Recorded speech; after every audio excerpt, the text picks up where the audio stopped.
Oh, drat. I was driving along minding my own business when that vulgar leech hit my Beamer with his pickup truck. I fear I've fractured my clavicle. I say, old boy, don't simply put it in the hands of your insurance company to sort it out. Talk with the dedicated road solicitors at the Advocates Law Firm. Pipe down, you old sod. The Advocates will see your case through to the bitter end and won't sleep a fortnight until they have victory in their grasp. Jolly good, old man. Jolly good indeed. You get injured, the Advocates get results. AdvocatesLaw.com. This podcast is brought to you by the Washington State Department of Health. As we continue to listen, learn, and grow, we are amplifying Black voices and perspectives in an effort to start a new COVID-19 vaccine conversation. We're sharing stories intended to help us navigate this unprecedented time together and to co-create solutions in support of the Black community. Hear these stories at weconsiderwa.org. What's up? It's your boy, The Ted Smith. Thanks for listening to the Men's Room Daily Podcast. Want more? Check out the greatest podcast in all the land, The Podcast. Be sure to subscribe and listen to a brand new episode every Tuesday night. Unfortunately, what you're about to hear is real. The members of this radio program are simply not that bright, or what some people would call educated. They are merely stupid. They're not trying to offend anyone on purpose. And all have played doctors on TV. You have been warned and are cordially invited to join the party. This is the Men's Room. Forget it, man, and get with the countdown. Get with the countdown. Shake this square world and blast off for Kicksville. The trippers, the grasshoppers, the hip ones, all gathered in secrecy and flying high as a kite. This is the Men's Room with Miles and Thrill. You know what they say, shake your radio more than 3 times, and you're playing with it. You're listening to the Men's Room. And away we go. Welcome to Season 17, Episode number 3630. Along with Steve the Thrill Hill, The Ted Smith, and Mike Hawk. Hey, you are the Men's Room. On tap today, Ryan Castle joins us from his basement studio dungeon bar. And once again, we will sit and spin, celebrating Tuesday with 2 songs with the same name. We will play Profile This, plus headlines, a Men's Room shot of the day, fun with listener emails, and everyone's favorite, TV Time with Ted. Click, clack. All right, here we go. Survey says that of all things, Viagra can help dogs with eating disorders. There's nothing that stuff can't do. That's what they want you to believe. Meanwhile, a man is busted impersonating an FBI agent as he was somewhat of a fentanyl hoarder. Indiana man shocked to find a gorilla robbing his home. 2 men eat sandwiches at Subway, then stick a gun to the sandwich artist's dome. And a lawyer in Florida takes off all her clothes in a bar and then won't leave. That is all coming on today's very special episode of The Men's Room. And now, here's the question. All the bitches, good day to you and yours. All right, according to those sexy folks at Science Daily, the average earliest memories that people can recall go back to when they're about 2.5 years old. Not solid memories, but fleeting things. But it makes us wonder if the 2-year-old Florida girl will remember that she was locked inside of a daycare alone for about 30 minutes. Now, she may or may not remember it when she gets older, but her mother, who's planning a lawsuit, she surely will. Now, we're real confident that a 4-year-old boy in Utah will have the misfortune of remembering that time that he and Dad went to McDonald's. Now, what makes this particular visit memorable was 1, Dad was arrested for threatening McDonald's employees, and 2, Dad gave him a gun and instructed him to shoot the cops. This happened yesterday. Now, the good news is the kid was disarmed before he could pull the trigger. No one was hurt. Dad was arrested. But that said, it's not all gloom and doom, of course. A 16-year-old kid just defeated the number 1 chess player in the world, a 31-year-old man who had not lost a game of chess in the last 9 years. Now, I don't know about you, but the only thing I beat at age 16 was my zipper Wookie.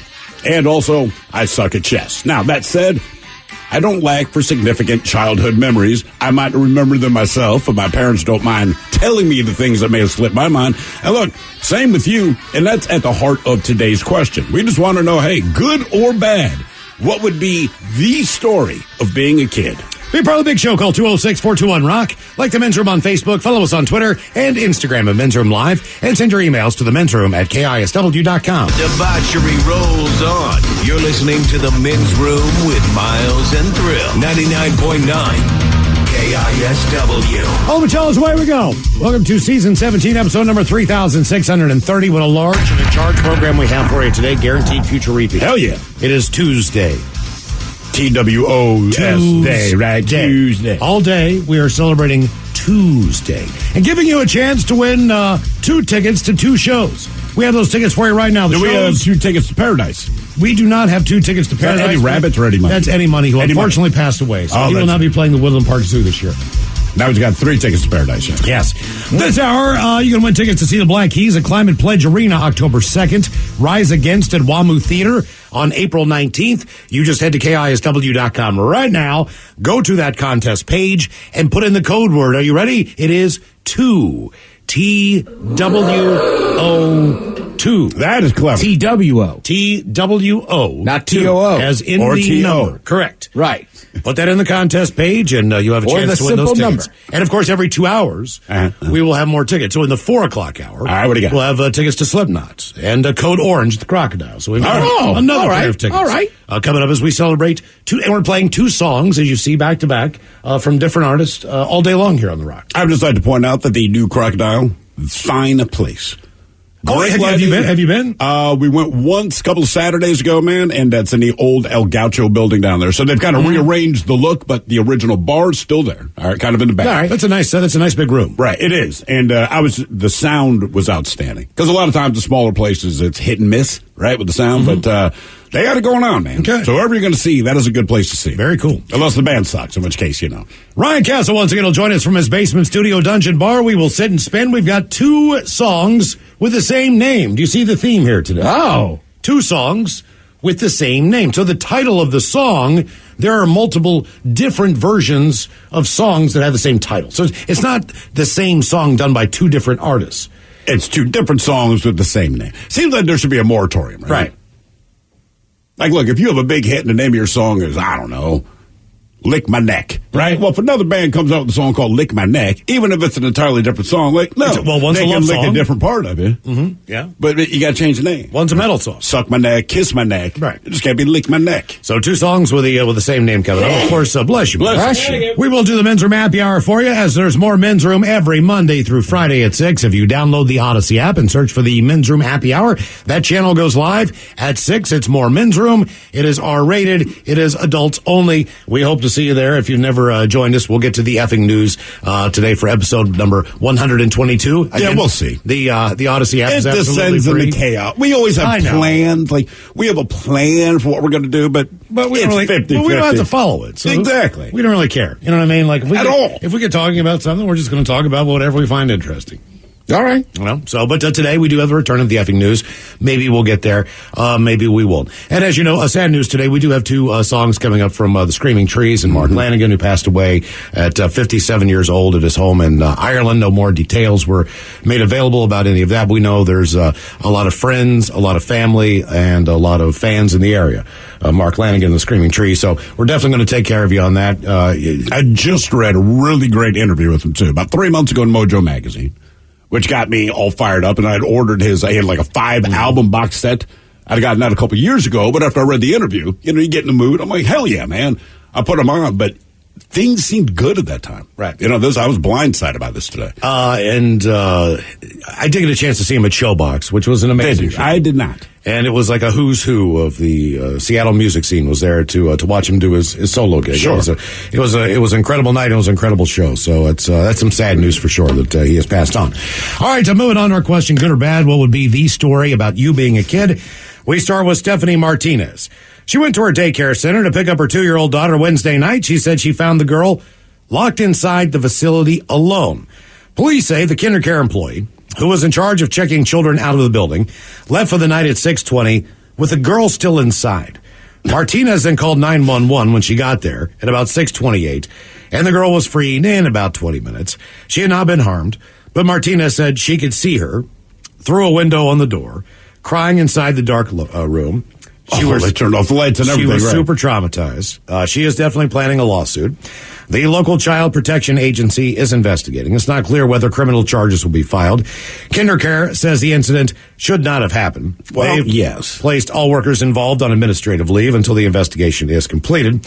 More training will also be implemented to avoid such an incident in the future. Martinez says as she banged on the door, her daughter heard her and managed to push a chair next to the door so that she could stand on it and call for my name. And that was the only reason that I was able to see her, is because she's shorter than the door. So she got on the chair to say, Mommy. I mean, look, you don't need to retrain them. It's like, hey, as a standard rule, if you're leaving for the day at a daycare, make sure all the kids are gone. Yeah. That's all. I mean, that's the training. And look, I'll stick up for KinderCare in this. That's where we sent our kids up by our place when they were of that age. And they did a bang-up job. They really did. I mean, to the point that kids hide. One of our babysitters now is a former teacher at KinderCare. Like, she loved the kids. Kids love her. Okay. So, I mean, it's been years now, but they're... So, generally speaking, they run a fine facility. Yeah, they forgot the kid. That's what I'm saying. Was the kid hiding or something? I mean, yeah, I don't know. I mean, that's terrible. But right. Okay. Obviously, right. Okay. There's thousands of kids every day that are in kindergarten. Dude, I have had kids at our house, right? For whatever reason, the kids decide to my house, which I guess it's karma, because I'm like the meanest dude, but for whatever reason, they like being in my home. And I know that there are 6 kids. This is what I'm told, right? Like, hey, man, there's 6 kids, and I hear the names, and they're downstairs playing. I'm like, all right, cool. And you go downstairs to check on them. I'm like, there's 5 of them. Okay. Give me a minute, right? Because, again, I'm like, you said there were 6 kids. Yeah, so. All right, where the hell is so-and-so? What do you mean, where are they? Well, they're not downstairs. And you realize you search your freaking house. Eventually you find them, but you're like, before we make this phone call, let's find this kid, man. My question is this.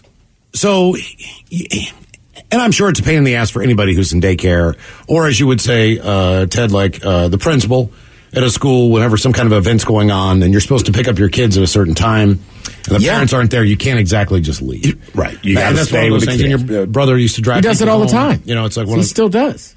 Somebody misses the bus or whatever the deal is. Or they go to take them, or the bus, there's nobody there at the bus stop for the kids, so then they get back on the bus. But it happens more than you would think. So, and look, I'm sure the parents most of the time have a good excuse. You do the look. But you can't leave the school while there's kids there. We've had it at the daycare. You know, you're supposed to be there by like 6 or something like that. I was going to say, my money says was that it closes at 6, and she stayed 20 minutes. That I mean, you still can't just up and leave. I know but that. Typically, we got a phone call, and you know, you're stuck in traffic, whatever it is. You did the best you can to get there by 6:10. But generally speaking, you'd get there in time. But I will say, if they said, look, we have a new rule here. If you're not here by 6:20, your child's locked in. I mean, like, you'd be there in a heartbeat, right? Here's the thing. My question Or is this. not. This is a Wednesday night. Mm-hmm. So she leaves and locks the door at 6:20. Let's assume that the daycare closes at 6. Right. So she waited her 20 minutes. The mom does get there at 6:28. Yeah. So it wasn't like she wasn't there alone for that long, but obviously long enough to be traumatized. Well, too. Yeah, that's the right. lights go out. You're a young kid. The door closes. You're in the dark. You're alone. Right. You know what I mean? This is not good, especially when you're 2 years old and you don't understand things. What did that daycare worker? What did she have going on? Where did she need to be? What was going on in her life where she... I don't think she knew the kid was there because... Do we know that she knew the kid was in there? I don't think she did it's because... be a mistake. And again, I can only say this for KinderCare All right. because that's where our kids went. And I know different cities and all that, but they called you. Yeah. I mean, they made kind of... They could not reach my wife. They reached out to me. And then if they could not reach us, they could reach out to my parents. Like, there's all the emergency contacts. Because they don't want to be there with your kid any longer than they have to be. And we understand that. We completely understand. But they did make contact. So I would think if they had called mom on her way there, and she says, I'm running about 10 minutes late, they'll wait it out. I'm saying there's no way they knew that kid was in there.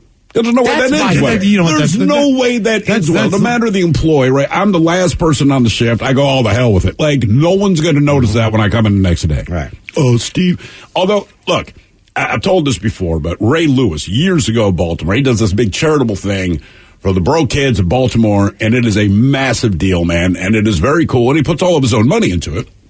And one year, me and another guy somehow got roped in to kind of helping him with this thing. But one of the things he had us do, and this came directly from him, and he's intense all the time, like, down in the basement, there's a moon bounce. Can you two just keep an eye on the kids, give them like 5 minutes to jump around? You're like, sure, man, right? So you can let 11 kids in at a time. No, you can let a dozen kids in at a time, And we did the head count, right? And you even pat them on the head, like you're physically touching these people to make like 1, 2, 3, 4. And they go in and they get to 35 minutes, and all you hear is screaming and laughing and jumping around and all this. And then they all come out. They're touching their heads and they want 1, 2, 3, 4. Well, we stop at 11. Like, oh. And then we look in the moon bounce, man. And so that's the thing. There's no other way out of this moon bounce. So we look in, and there's no one in there, right? But these kids are like 4 and 5 years old. So it's like, hey, man, there's another one of you missing. But I don't know the kid's name. So you can't even say, like, where's Sheila? I mean, you're just like, hey, there's another one of you in there. And they're all shrugging their shoulders like, yeah, I don't know. They're like, is that a boy or a girl? Like, we don't know. We just know there's 12 of you. Now there's 11 of you. This person has disappeared, and Ray Lewis is upstairs, and I don't want to be, like, he very specifically told us what to do, and I don't want to tell him, hey, funny thing happened, a kid's missing, right? So we are freaking the hell out. So now we got these kids, and when they get out of the moon bounce, they're very excited to go back upstairs, because that's where Ray Lewis has purchased all these Christmas gifts, and he hooks them up, like really cool stuff. So they're real excited to go upstairs. So me and this guy, Ben, that I'm working with, we're kind of panicking. So I'm like, it's bad enough to lose a kid. And then what makes it worse is we have to tell Ray Lewis, hey, you're going to end up in the news because as it's going to go down, you lost a kid at your thing. So now we're trying to negotiate with these kids like, all right, you can go upstairs, but you cannot say to anyone that there's a child missing, right? Like, seriously, man, and I know it's bad, but again, we're like, you do not say anything. So we take them upstairs, and so we realize we keep checking this boom bounce. And what had happened, you see, the way these things are constructed, I did not know this until now. Basically, it's a giant air mattress, all right? And then the cover on it is a separate canopy that goes around. This kid somehow, bless your Mike, sunk between the air mattress and the canopy. Oh. So, again, but when you just look in there, there's nobody there. And finally, this little hand came up. We're like, oh, thank God. Pulled the kid out. They were okay. I kept saying, man, are you sure you're all right? They're like, yeah. You know, I slipped in there. They're like, okay, cool. Go upstairs, get your gifts. Right. One last note. Do not tell Mr. Lewis what happened. Just, you're good, right? Like, I'm good. Okay. Go get you a gift. Yeah. Don't tell anyone. You got a head count, man. Every time I ride, when I was riding the bus into town and there was like a field trip to the Children's Museum, or Science Center, or whatever, as soon as those kids get off the bus, teacher just starts counting. Oh, yeah, 2, 3, 4, always. 5, 6, 7, 8, 9, 10. And when we had daycare, people were actually coming to work downtown. You'd see these kids on ropes. Yeah. Like nine of them in a row, you know what I mean, walking down the street. I mean, when we were growing up, you just had to be there. Now it's like, no, we're tying you together. It's like you're tethered. You know what I mean? It's like a chain gang. Just in case you fall through a crevasse, somebody can save your ass. We definitely had a buddy. You just always had the buddy roped system. Up. Right. Oh, we held hands, but right. You had to be with your buddy when you're getting on and off that bus. Good or bad, what would be the story about you being a kid? 206-421-ROCK. 99.9 KISW. The shenanigans continue. This is the Men's Room with Miles and Thrill. Oh, man, you know what you just did there, Ted? On a Tuesday. 2. We got to let up. Oh, damn it, we did. Sorry, it's been so long since I got the let out. That's when it really happens, man. When you keep really getting that let out. Our question, good or bad, what would be the story about you being a kid? 206-421-ROCK. Hello, Ben. Welcome to the Men's Room. Hello, bitches. Hola. So, when I was a kid, I had this, this one time, something crazy happened with a toy frog. So I had this little toy frog, and it just looked like a regular frog. It wasn't crazy or anything. Was it plastic or rubber? I'm trying to wrap my head around what this toy frog looks like. Plastic. Okay. And it got lost in the couch, and I was like, I don't know, maybe 5. And I called my mom over to help me find it, and we looked in this couch, we tore it apart, and out hops this actual freaking frog. And we freaked out. It hopped across the floor. It went under the fridge, and then we moved the fridge to find it, and it was a toy again. And I swear on God, like my mom will corroborate till the day she dies that this actually happened. And it was the weirdest thing in the world. You were both having an acid trip. So let me get this straight. Yeah. You had the toy plastic frog. So. It disappears into the couch. You tear the couch apart. A real frog comes hopping out, goes under the fridge, and by the time you track it down, it is a plastic frog again. Yeah, this is like Child Protective Services type of phone call, right. I think, on this one. To be honest with you, man, because... What are you putting in his orange juice? Look, here's a story. A Florida woman was arrested just for the record, that one is strange as it sounded like it was from the beginning. Yes.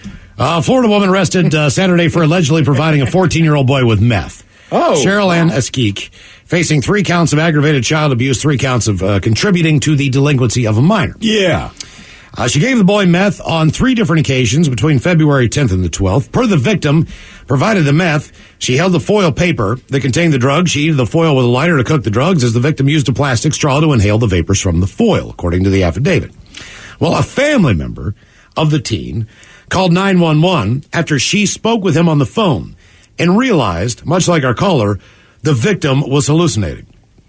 Police said after the 911 this wasn't call, her kid. This is It was a family member who gave her the boy the methamphetamine. It does not say the relation. But a family member called to check on the boy and realized that he was just out of it. So the family member then asked the woman, and she said she gave the boy a Xanax pill. Well, according to the affidavit, first responders went to the boy's home. One of the responders reported to law enforcement that when she was at the scene, she asked if she was going to jail. The teen was taken to a hospital. She allegedly called the victim, who reported to police that she asked him to lie to anyone who asked about her involvement with providing the drugs. But she allegedly admitted to police she gave the boy the stimulant drug on 3 different occasions. Jesus. She said she thought the drugs would help the victim relax, but it had an adverse effect. You don't say. I'll try one more time then. A 14-year-old on meth. It didn't have the expected result. And that's the opposite of relaxing. It is. Yeah, unless she says Xanax. What that tells me is you know that they know that you gave them something, right? Or did she get him so high on speed that she was like, here, have a Xanax, chill out? I'm pretty sure she was so high on speed that she probably didn't realize who was high. I don't know. 3 different occasions. You know what I mean? Like, this is now her go-to, apparently. Good or bad, what would be the story about you being a kid? 206-421-ROCK. Or, I mean, look, a 14-year-old's going to ask for stuff. She's just on drugs and was like, sure, I'll let you have some. Yeah, kids ask for a lot of things. Yeah. You just don't do it. Well, all right, years ago. And it was the booze thing, but there was a liquor store in Towson, Maryland. I'm going in to buy whatever I'm going to buy, but there's underage kids outside, right? Which kills me because they're directly outside of the liquor store in front of a big store window. So the guy that's not going to serve them is looking at them anyway. So they see these kids asking every adult that's walking in, trying to hand them a 20 to buy them something. So they ask me, and I get it. They're probably 18-ish. They look like they want to party. It's one dude has these 2 chicks. I'm like, I get where you're coming from, man. So they wanted to know if I'd buy him something. And I kind of stare at him for a few seconds, and I'm like, I shouldn't, but I've been in the same situation. I've asked adults to do it. They did it. I'll hook you up. What do you want? So they wanted a 6-pack of something, and I can't remember the bottle of booze you wanted. I said, no, I'm not getting that. So if you're going to goddamn drink, you're going to drink like a man. And now he looks kind of nervous. So I said, I'll spend my extra money anyway. I'm going to get you a bottle of Jack Daniels. That's how that's going to go. But you want something like Zima. And I'm like, no.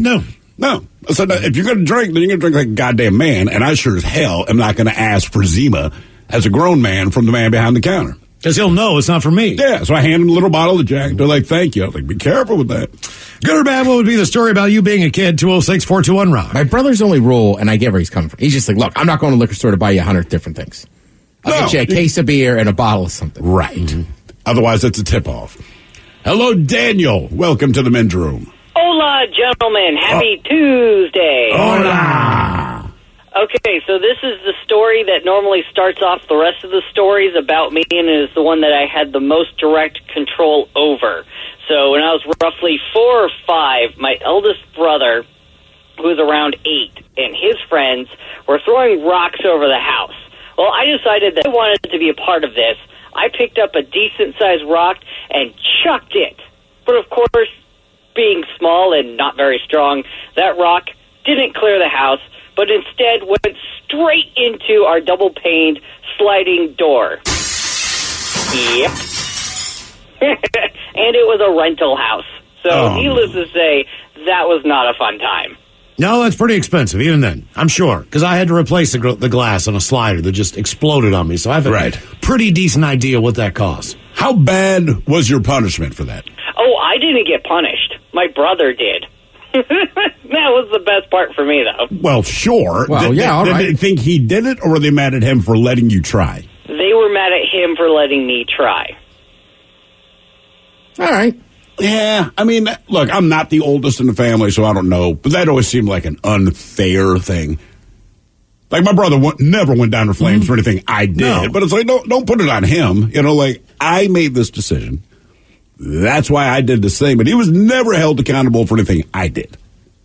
And to me, that's the way it should be. Right. Although, I mean, right. we might both get in trouble, but that's only if you tattletale. That was my dad's rule, and I do it with the kids now. All right, if you can tell on each other, then you're both going down in flames. So now they don't tell on each other. I'm like, okay, much more. Right. You learn to work out your problems, right? Because if I get with an earshot, like, what's the problem? Well, nobody wants to tell me because they know they both go down. Doesn't matter to start. I don't care. It's not life or death. It's not even important. You're just annoyed. This is called figuring it the F out. Your kid, man, when I was a kid, we all got in trouble at different times. But what was infuriating was my brother or my sister. Somebody would always be around the corner, and as you're like getting yelled at, they would just go, you. They would actually say it out loud. But just enough that you could tell what they were doing. Like right now, I'm still pissed. Right. And I don't know why, but as a kid, that just seemed like the ultimate diss. Like, It is. Oh, they're getting in trouble. Yeah, but when you get in trouble, I think it's one thing to be in trouble with your folks because you have an idea what's coming. It's worse than when it's somebody else that you don't really know, and they are infuriated with you being a kid. Right, they're mad to the point they're about to lose their mind. This guy that had this property, he had this huge-ass farm, and on it he had a very small pond. There was a stream that fed the pond, and it was completely barbed wire fenced off because he did have some livestock on the farm at times. He's making it clear that he doesn't want you there. He also had stocked that pond. Whenever he caught something that he thought was reasonable size, he would bring it. So we had seen and we knew the size of the fish that were in that pond. And we wanted to get, there was a couple really nice sized smallmouth bass, a couple largemouth bass. We knew the catfish in there were pretty big. We were just going to take something, bring it home, clean it, and eat it. You know what I mean? So that was our whole mission. So we would try during the day. We would like kind of guerrilla crawl in through the stream bed, stay as low as we could. And then the shotguns, the shotgun blast would be, the BBs would be falling over our head. Right. But we can't exactly Get off my lawn! quite yet, right? And we all have like small little ugly sticks that were like the smallest fishing poles that we could find, trying to crawl in there, make this happen real quick. Everybody had a different theory, Ted. Like someone would go in with live bait, like someone would carry worms. I see, right. Someone would have a weedless frog. Somebody else would have a rubber worm. See what you can catch. We just didn't know what we'd be able to use. But we had this plan. We were going to go in there. So what we didn't really think about was that, so we had this master plan that we were going to go at night after midnight and sneak in the dark because we knew where to get under the fence. We knew we'd be able to get up to the pond and we would fish. Well, it's probably like 11:30 midnight, whatever it is. We get in there, but what we don't realize is that the frogs almost make a noise that vibrates the entire community. Sure. It's like crickets at night. Yeah. Frogs basically do the same thing. They blare it, and it's just this white noise, this deafening tone. It's just unmistakable. We get up to the pond, and the frogs stop making the noise. Yeah, because you're there. This causes the guy who has the house to go, there's something in my yard. He comes out on the porch, man, and he's probably 200, 300 yards. His house is up on the hill. This pond he has is down in the valley. He can look down at the pond from his porch. So he knows something's up. And I don't know what he saw because we had tiny little flashlights and stuff. Yeah. So he saw us down there. All of a sudden we hear his four-wheeler start up. Oh. And then the light comes on, and he is flying down the hill.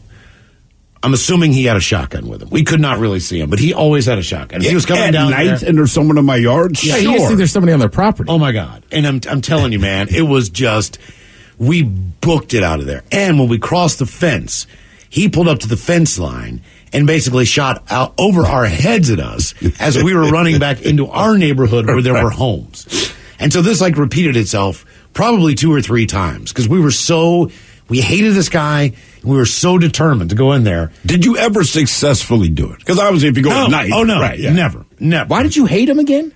Just because he wouldn't let us fish on his property. And not only that, protecting his own and not only that, but it's kid not only logic. that, but the other the other side of that valley was a huge hill in this pasture. And I mean, it was perfect for sled riding. Yeah. So we couldn't like use any of this property. It was just like, it would be the ultimate. You go fishing, sled riding. You could cut through that property to do a shortcut to get to the lake faster. There were all these things that would have been much more beneficial. That guy just would have been decent about letting anybody, trespass on his property or at least walk through it. But he was just, he just wasn't that guy. Did his house ever get TP'd or anything on Halloween? Because I didn't necessarily know who all. No, because he was always home.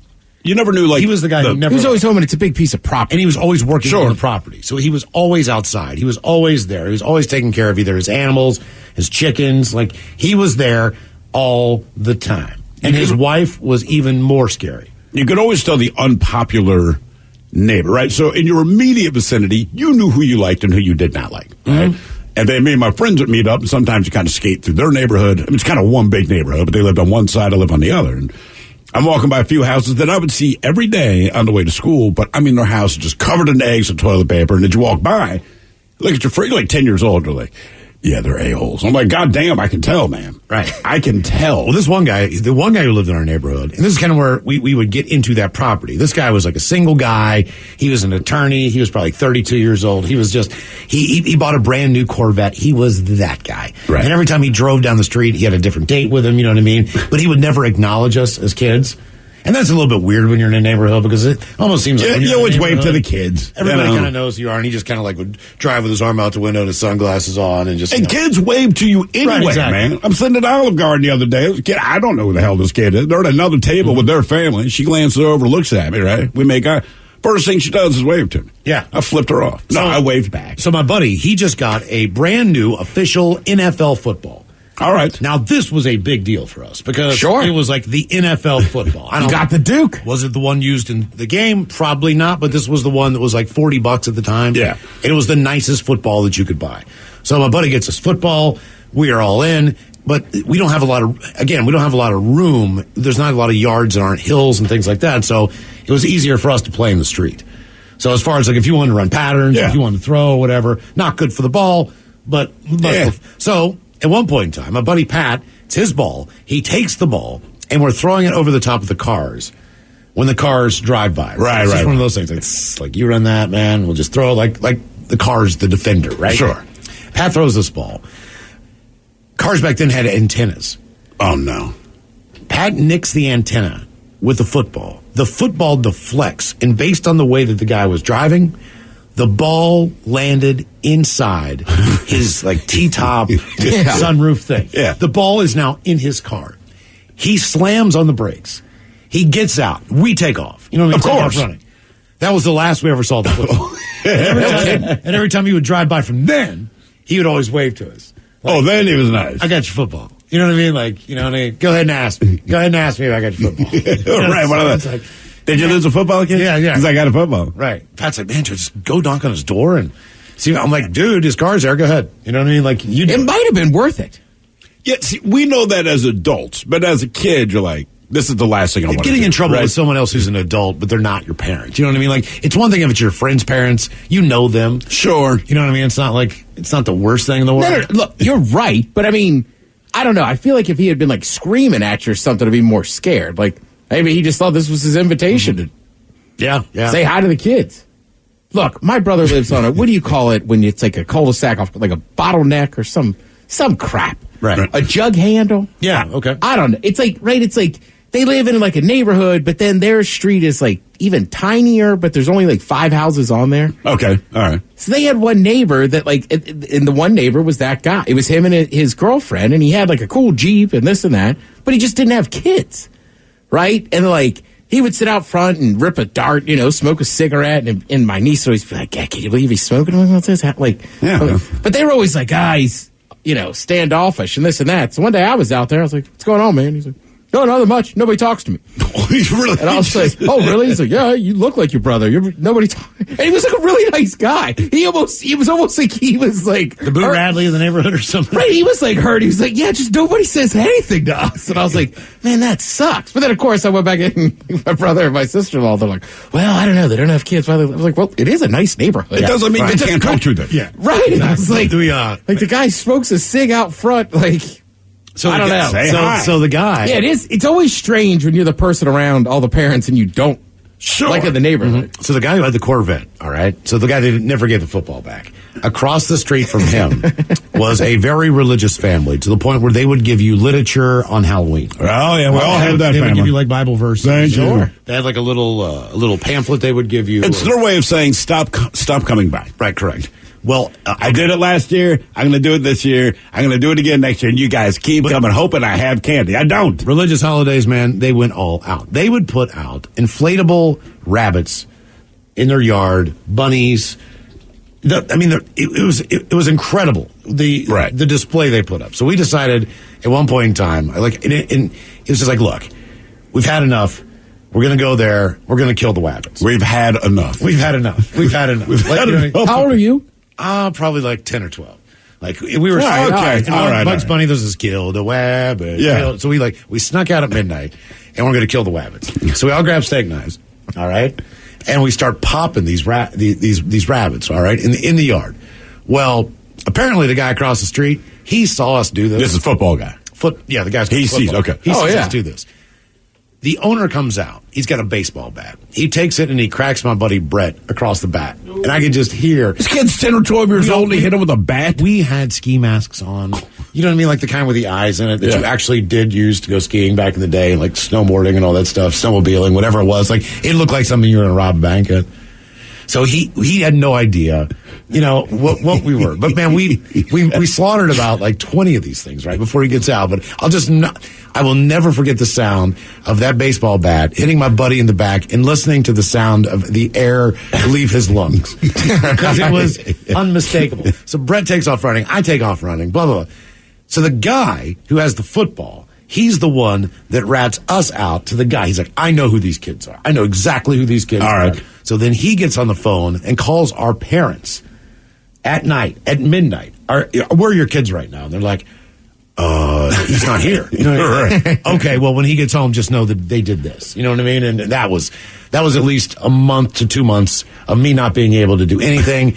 Going to someone's house who I don't really want to talk to, apologizing, then having me get all of us get a sermon for at least 25 minutes before we were allowed to leave the house. Oh, he wanted to sit down and he wanted to talk to us about well, y'all needed Jesus in your life. That's basically what he was saying. Like, if you guys just continue to do this, and this went on. I mean, seriously, we sat there and we had to listen. We had to say we're sorry, and then and part of the thing with my father was he's like, look, whatever you need done, they will come down. They will do it.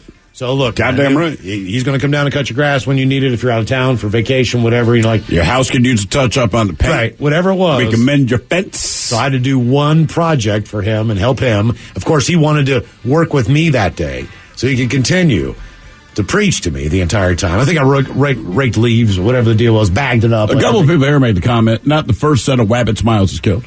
So let Miles run him over. And then it says, so Miles kills both artificial and living bunnies. There wasn't a lot to do. Cause trouble. I mean, seriously, there was just nothing to do. Good or bad, what would be the story about you being a kid? 206-421. This podcast is brought to you by the Washington State Department of Health. As we continue to listen, learn, and grow, we are amplifying Black voices and perspectives in an effort to start a new COVID-19 vaccine conversation. We're sharing stories intended to help us navigate this unprecedented time together and to co-create solutions in support of the Black community. Hear these stories at weconsiderwa.org.